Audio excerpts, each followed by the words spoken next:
my fellow comic book collectors, it's Alan, the Comic Collector Geek, and this is the Wednesday video where I answer your questions.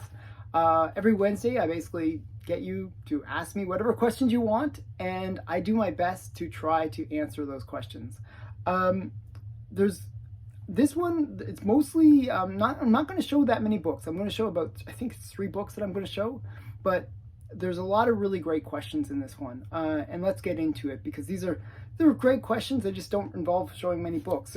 So, but I'll show some stuff anyways. Okay, so the first question comes from K Munin.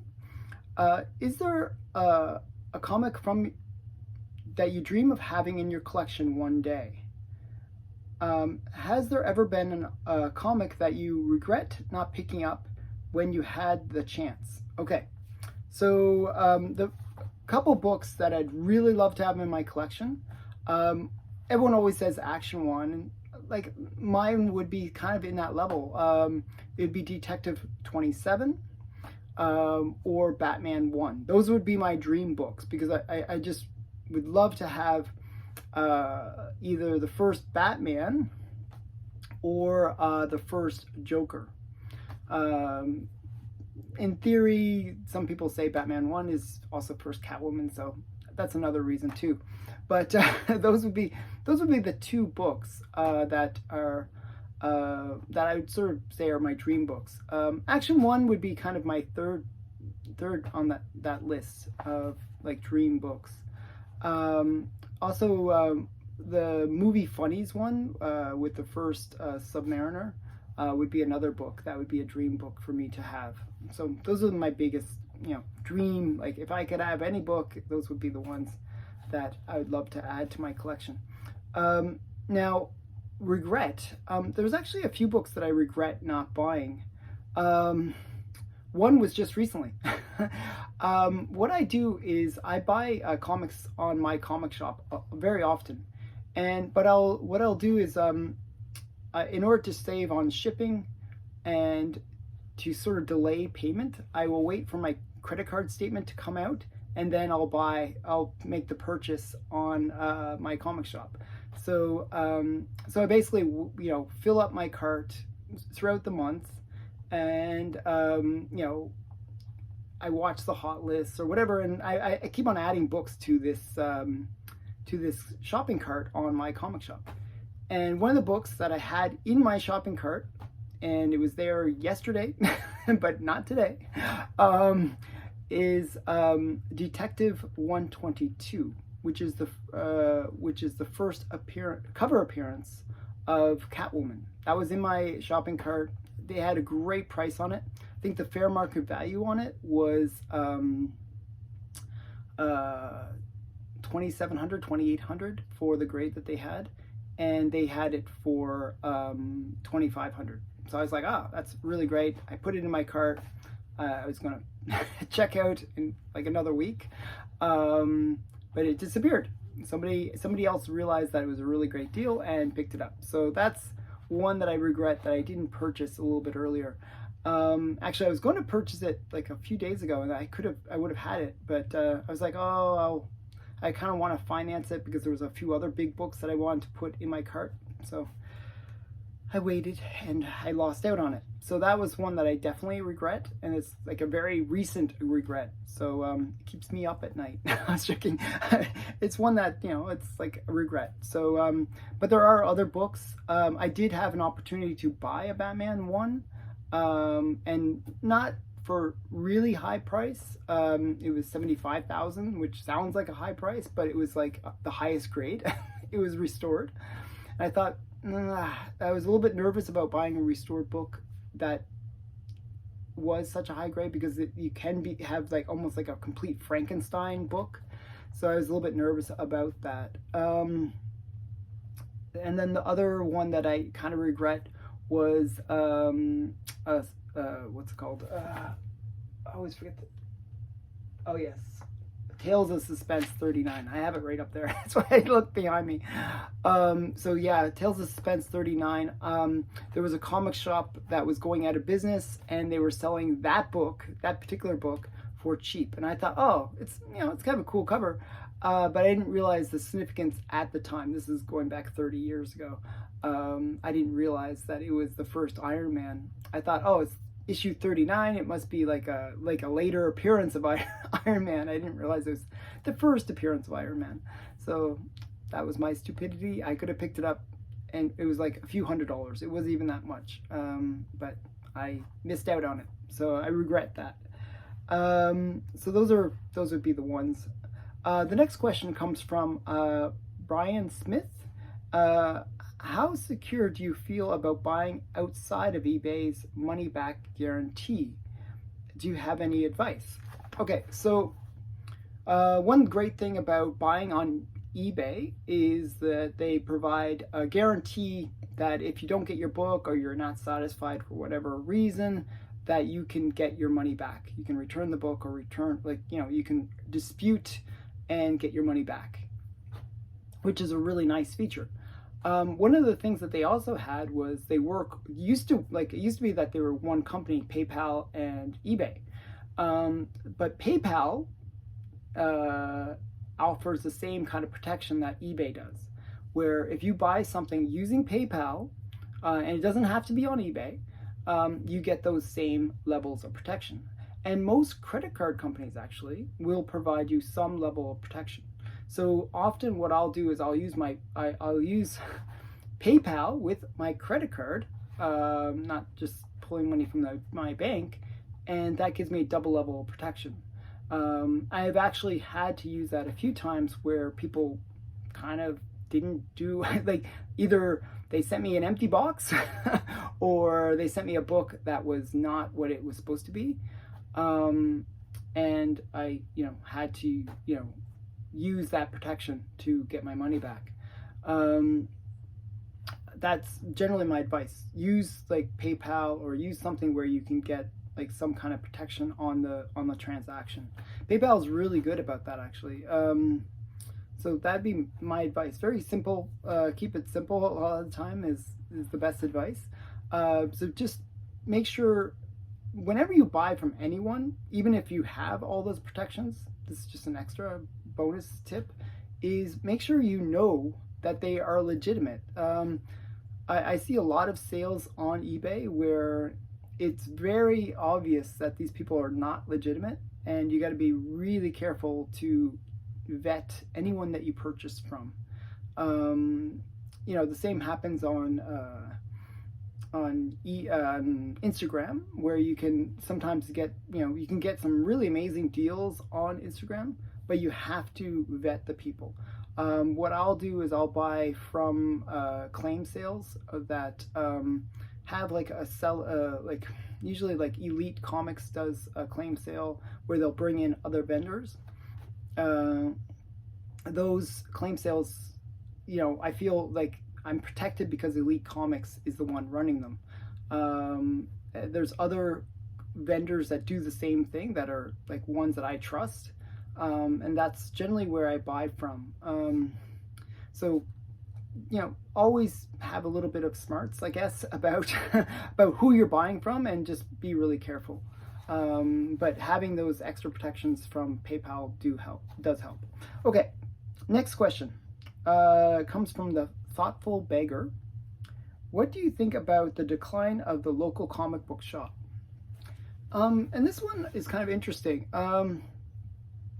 Like, my experience is that the local comic book shop really had its peak in the 90s, where there was just so many local comic shops, and almost too many in a way, where there was a flood of these local comic shops, and they really, you could almost go to any block and there would be a local comic shop. There was just that many. It was just really crazy during the 90s. There was just that comic boom.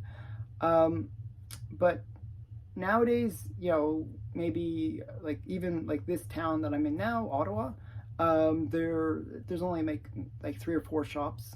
Like, there's not that many shops, even for a city of like 1 million people. And what's happened as a result of that is that usually the shops that are in those areas are a little bit more financially stable. they're not just these fly-by-night companies that you don't know if they're going to be open one day and then close the next. They are ones that have weathered the storm of the decline of comics in general. And these shops are generally a bit bigger. They have a bit better selection. And what they do in order to survive is they will do different things to pull in people. So, for example, the shop that I go to, they'll have a Magic the Gathering, contest, or they will do Pokemon tournaments, or they'll do things that are outside of the typical comic book genre. But the people that are do those things also just happen to like comics, so it kind of can work out that way. Also, they'll sell, like with the shop that I go to, they actually have 3 big sections. The comics section is the biggest, but they'll have a trade paperback section, and they'll also have and manga kind of thing, and then they'll have Funko Pops, a huge number of Funko Pops.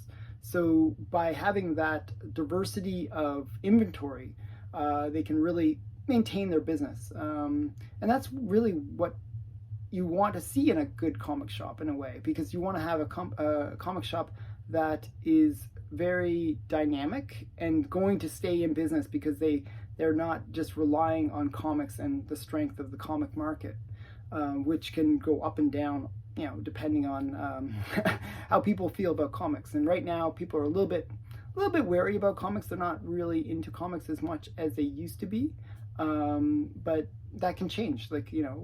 And if they start making better comics, I'm sure the local comic book store will do better.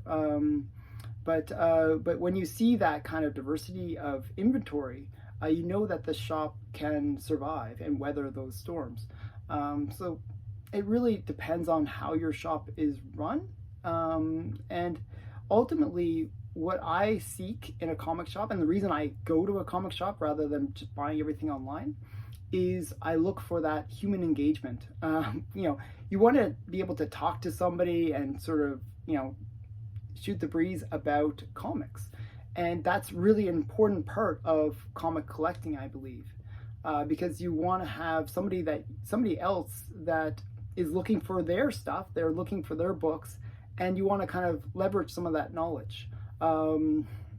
That's why I enjoy doing these videos, and having questions like this where I can get other people's ideas or feedback, and really build my knowledge, and find new cool things to find to collect.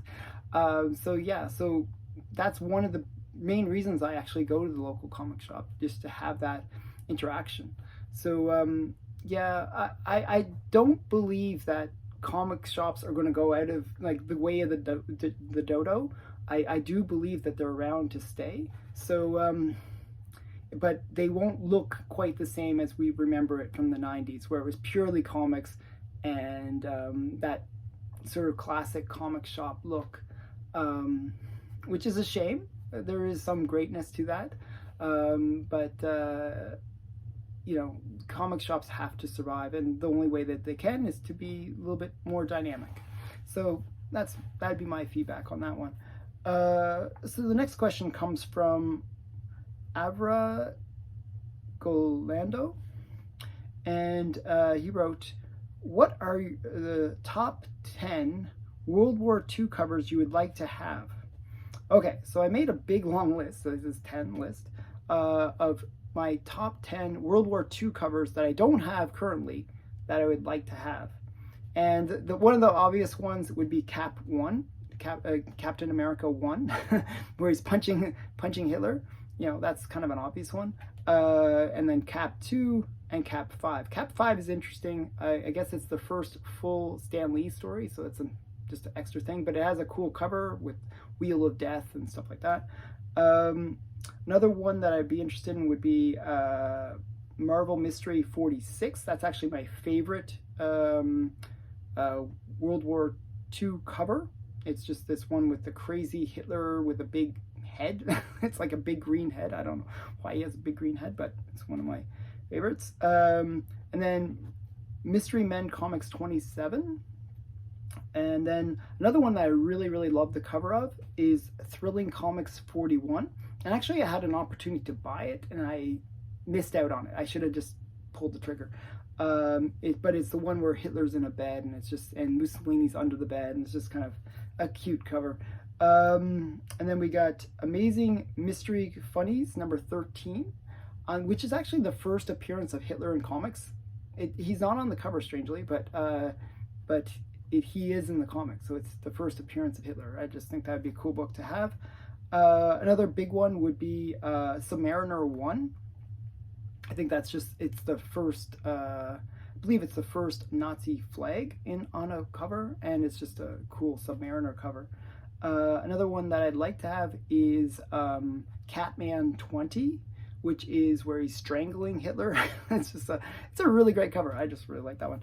Another one that's really great is Boys Comics 20, and it's sort of like, kind of reminds me of, what's his name? The old silent movies, Charlie Chaplin.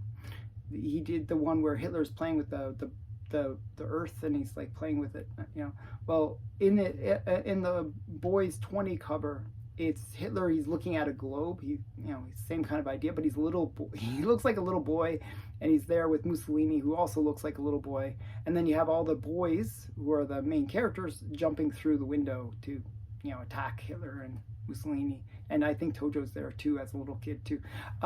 It's a really great cover. It's a fun one. Another one that's actually 10 there, but a bonus one would be Sensation Comics, and I forget the issue number. It's the one where she's bowling and she's knocking down the pins of Hitler and Tojo and Mussolini. So those would be the ones that I'd really love to add to my collection.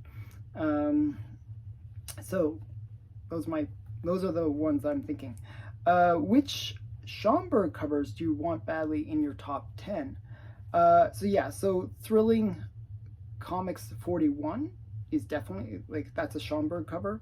Marvel Mystery 46 is another Schomburg. Those two I'd love to have. And yeah, so those would be the two I would say that are Schomburg ones that I'd really, really love to have. Those are my two favorite, actually, of the ones I said. Okay, next one. Top 10 covers with KKK villains.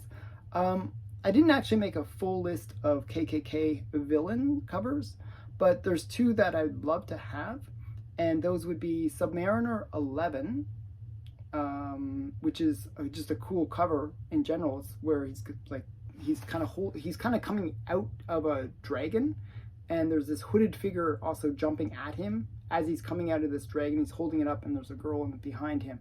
Just a great cover. I actually have an opportunity to maybe buy it, I'm hoping. So that's one that I might even get. Definitely be a cool cover. The other one, which is sort of almost back to original question about what would be your dream comics. Well, this is a dream comic, would be Suspense Comics 3. And it's sort of the classic Alex Schomburg cover where the girl is being sacrificed around, you know, to all these like hooded figures, and you got the hero in the background, way in the background, trying to, like, you know, going to try to rescue her. It's just a great cover. It's a classic cover. Very, very hard to find book, and it's considered to be the most expensive non-superhero comic of all time. So it's just this amazing book that would be a dream book to get. Okay, there is another really great hooded figure one that I do own, and it's this one, Shock Suspense Stories 6, and I just always like this cover. This is actually, after Suspense 3, this is my favorite hooded figure cover. I just like the way the girl is drawn. I just like the way that you got all these hooded figures in the background with torches. Just classic kind of KKK thing. And what are they doing with this woman? It almost looks like her clothes are like she's gonna be lit on fire or something. Who knows what they're gonna do with her? It's a great Wally Wood cover. I really like Wally Wood as well as an artist. I just think he did some amazing work. One thing that I don't particularly, this is one complaint that I have about EC Comics in general, is they had these massive like trade dress, and it really took away from the art. That's my only complaint, that they put too much effort into their title, and they could have had a big, if this was just a bit smaller, just maybe half the size, could have made the artwork just pop a little bit more. That's just one of my big complaints about EC. But I do love a lot of EC covers. I just think that that's kind of weird that they did that. So this is Shock Suspense Stories number 6. Next on my next question you asked was, do you like Detective Comics 118? Yes, I do. I wasn't familiar with the cover until you asked the question, but it is a very cool Joker cover where he's kind of hiding behind like some cards and he's shooting at Batman from the cards. It's actually a very cool cover. I wasn't familiar with it beforehand though. Next question comes from Kevin Lambert. Do you collect any pulp magazines? Yes, I do. From the 30s and 40s. Yes, I do. I collect any of the spicy mystery or spicy dime mystery books. I don't have many. It's not like I have a big collection of them.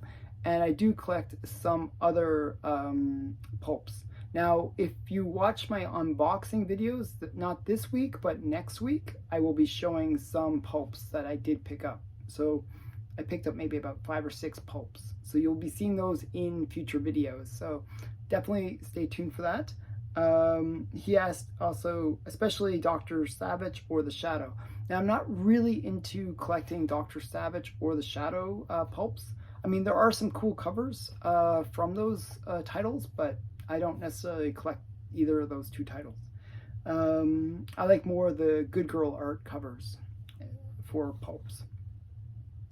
Okay, you also asked, you mentioned that you're picking up Wonder Woman 32, purple label CGC 5.0 with a better cover than my blue label CGC 2.5. Does that make sense? So I'm going to show Wonder Woman 32. This is the one that he's referring to. It's a really great sci-fi cover. Mine's a raw copy.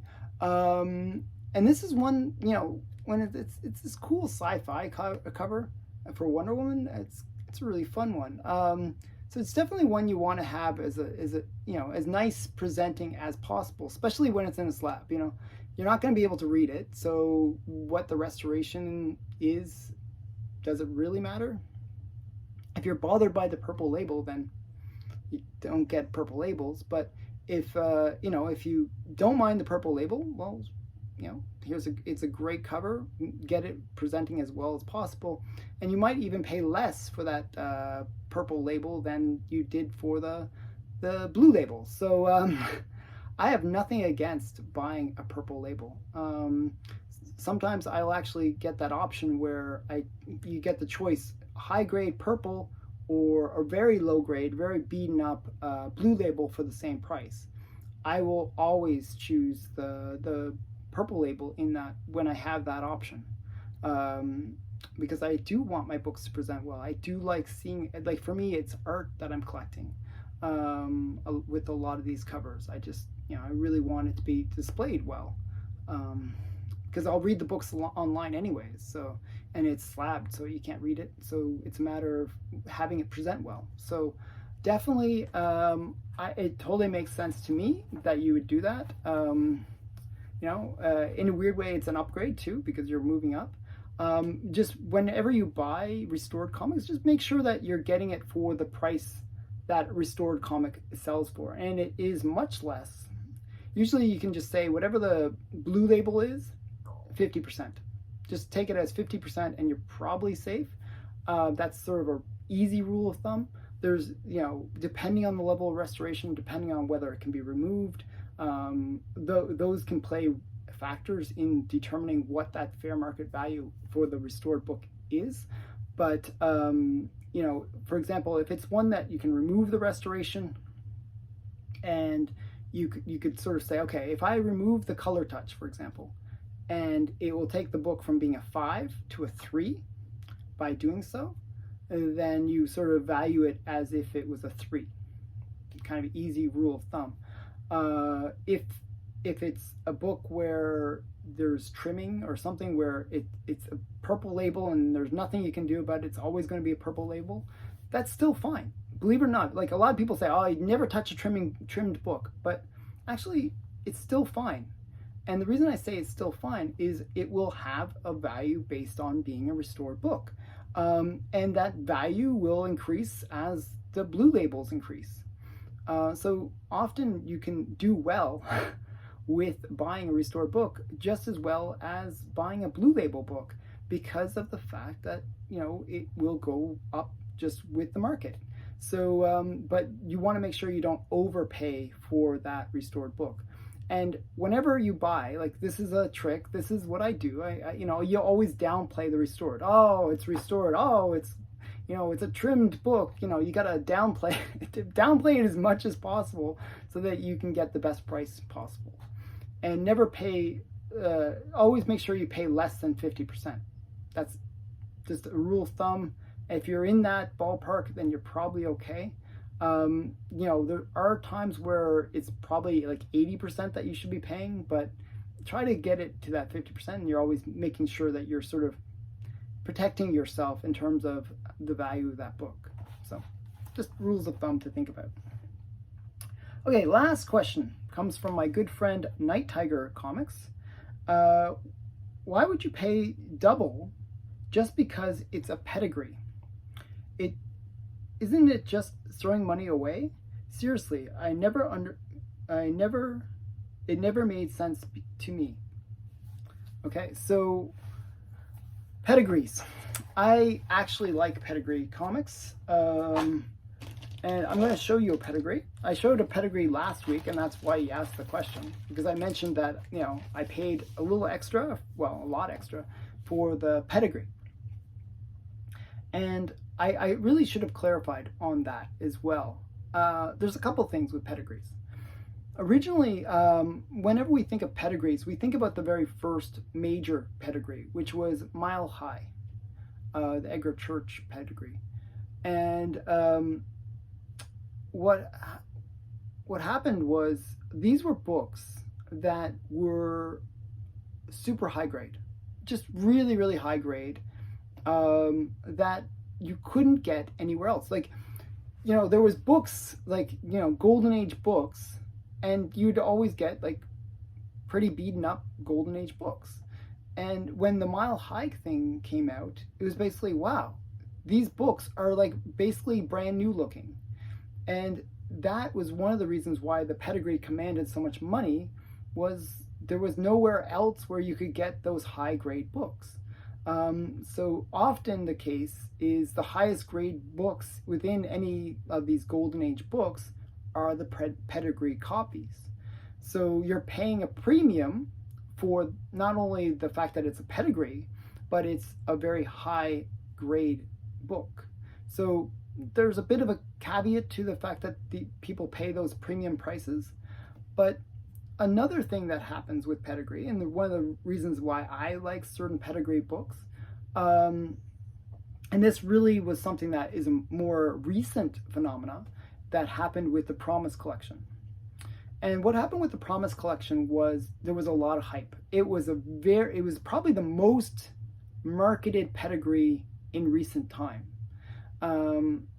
where they basically really promoted the story. It's all about the story, and the coolness of that story. So the Promise collection is a pedigree where it was two brothers, and one brother collected comics, and he loved comics, and he had a huge collection of high grade, cool comics. And they both went to the Korean War, and the brother asked, the brother with the collection asked his other brother to say, hey, if anything happens to me, can you, take care of my funny books? And the brother agreed to that. He made a promise, and sadly, the guy with the comic collection died, and the brother kept the promise, and protected the books, made sure that they would be, preserved for all time. Eventually he died, and the collection became available. So the story was what makes the books that much more interesting. There's that historical element, which adds value. It's just like buying like Lincoln's desk, or something like where there's a historical element to the thing that you're buying. A desk is a desk, but it's Lincoln's desk, so therefore it has more value because it has that historical significance. Well, the Promise collection has that. It's not only these really high-grade books, but it has this cool story. I think it's called the Okinawa collection, Pedigree, is another one that has a really great story, a compelling story that adds a little bit more to the value, in my opinion, because it has historical significance to the book. So with her collection, it was this woman that was in the Japanese internment camp, and because of that, it's an interesting story that she was able to collect comics while being interned. It just adds that extra historical thing. Like, comic collectors are often historical geeks as well, so we like to have that extra little bit of history with the books that we buy. Even with other things, like I used to be very heavily involved with art. Having that provenance adds value to whatever it is that, to the art or to the items that are being sold. Just having that extra little bit of history behind it. So I'm going to show you one of my pedigrees. This is Crime Detective number 9. This is from the Promise collection that I just talked about, and it's the highest graded on the census. I believe it's the highest graded, and it's just you just don't see this book in this high grade. It's just, there's only 9 of these 9 or 10 now. I believe it's 10 actually, that are on the census. It's just a rare book, and it's great to have it at the highest grade. So you're paying for that. You're paying for the pedigree as well, because it is got that extra story to it. So it does make sense to me. Generally, if you like, it almost goes back to the idea of not just the pedigree, but why do people pay so much more for a 9.6 or 9.8 than they do for a 9.2? If you look at a 9.2 versus a 9.8, there are differences. There's like maybe a spine tick, one spine tick, that's different. Well, is it really worth paying 3 or 4 times more for one spine tick? And to me, that might not make sense. I might say, well, why would you pay like 4 times more for that just because it has one spine tick or no spine tick? It's all about the collecting, what people want. They want that perfect book. They want that high grade book. Well, they'll pay for it. So, if people think it's cool, it's just like signature books is another thing. Like, why are you paying twice as much for a signature? It's what people do. People collect how they collect. So I hope that make more sense to you. I hope you enjoyed my answer. And if you have a question, anyone that's watching this video, put it in the comments below and I'll do my best to give you a good answer. So thanks for watching. I hope you enjoyed this Q&A video, and bye for now.